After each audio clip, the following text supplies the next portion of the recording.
آج ہے 8 اکتوبر۔ فلسطین کی جنگ شروع ہوئے 1 سال ہو چکا ہے، اور 1 سال کے ہوتے ہی اللہ تعالیٰ کی طاقت حرکت میں آئی ہے، اور امریکہ میں 2 اتنے ہولناک واقعات ہوئے ہیں کہ دنیا پوری ہل گئی ہے۔ تو میں آپ کو وہ 2 واقعات سنانے لگا ہوں، اور پھر میں آپ سے سوال کروں گا کہ بحیثیت مسلمان ہماری کیا ذمہ داری بنتی ہے۔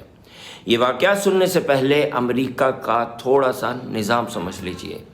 امریکہ کی 2 ریاستیں ہیں جو براہ راست اسرائیل کے ساتھ ملوث ہیں فلسطینیوں کے اوپر بمبارمنٹ کرنے میں۔ یاد رہے کہ اسرائیل کا خود یہ کہنا ہے کہ امریکہ کے بغیر وہ 2 دن جنگ نہیں لڑ سکتے۔ تو وہ جو امریکہ جس کے بغیر وہ جنگ نہیں لڑ سکتے، وہ اصل میں 2 امریکہ کی ریاستیں ہیں۔ سب سے پہلے ان کا نام، ایک ریاست ہے نارتھ کیرولائنا اور دوسری ریاست ہے فلوریڈا۔ ان کی کیا اہمیت ہے؟ نارتھ کیرولائنا امریکہ کی چھاونی ہے۔ اس ریاست کی تقریباً 1 کروڑ آبادی ہے، اور تقریباً ساری آبادی جنگی ساز و سامان بنانے میں یا ملٹری بیسز چلانے میں ملوث ہے۔ یہاں امریکہ کے 7 سب سے بڑے اڈے ہیں، سب سے بڑے اڈے۔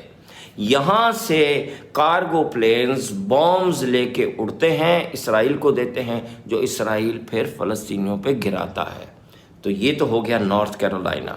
یاد رکھیں کہ یہاں کے لوگ اسرائیل کے اتنے حمایتی ہیں کہ جب جہاز اڑتے تھے یہاں سے اسلحہ لے کے اسرائیل کے لیے، تو یہ اٹھ کے نعرے لگاتے تھے کہ مارو فلسطینیوں کو، مارو فلسطینیوں کو۔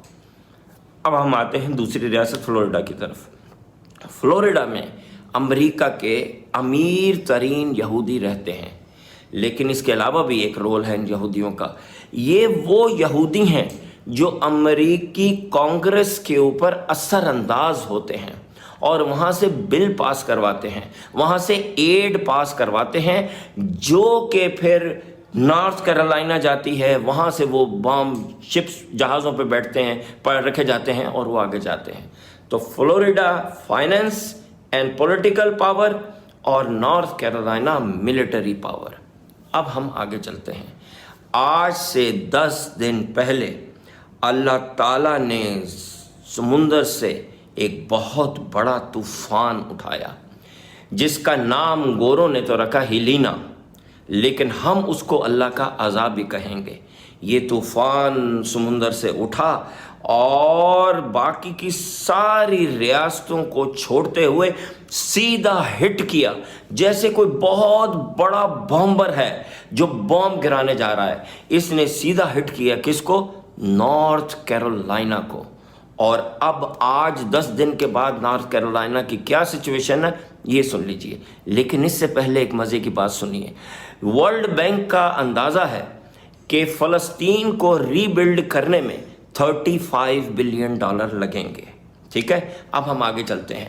تو یہ جو ہیلینا آ کے ٹکرایا نارتھ کیرولائنا سے، اور وہاں پہ اتنی شدید بارشیں ہوئیں، اتنے شدید طوفان آئے، تو اس وقت 1 کروڑ نارتھ کیرولائنا کی آبادی میں سے 80 لاکھ بے گھر ہو چکے ہیں۔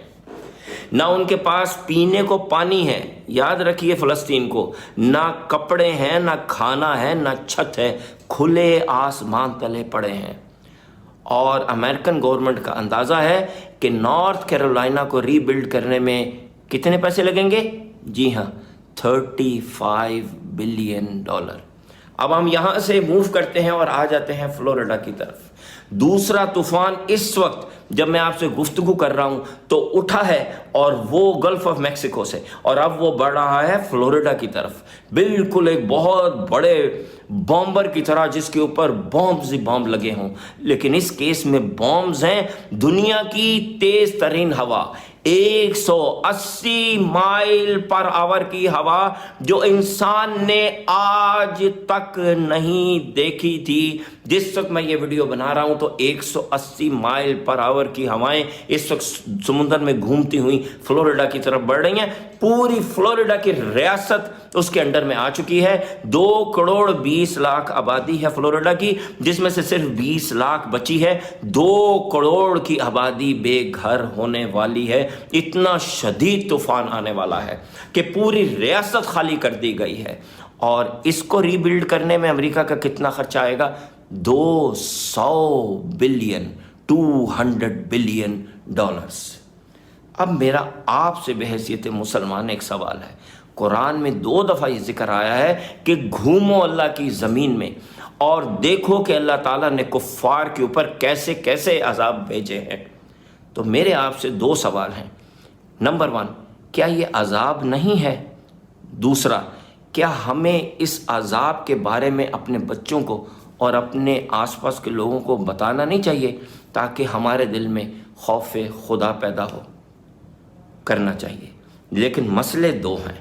پہلا مسئلہ یہ ہے کہ آدھے لوگ جو یہ میری بات سنیں گے وہ آدھے اس کو کوئی سائنسی فیکٹ کا نام دے دیں گے، وہ کہیں گے جی گلوبل وارمنگ ہے تو ایسے ہوا تو ویسے ہوا، اور وہ اس کو ریجیکٹ کر دیں گے۔ اور دوسرا گروپ ان مسلمانوں کا ہے معصوم کہ جو یہ کہیں گے کہ لو جی اللہ تعالیٰ تو عذاب بھیجتا ہے تو ہمیں کچھ کرنے کی کیا ضرورت ہے۔ تو ان کے لیے عرض ہے کہ اللہ تعالیٰ کا کفار پہ یہ عذاب فلسطینیوں کی 1 سال کی جدوجہد اور شہادتوں کے بعد آیا ہے۔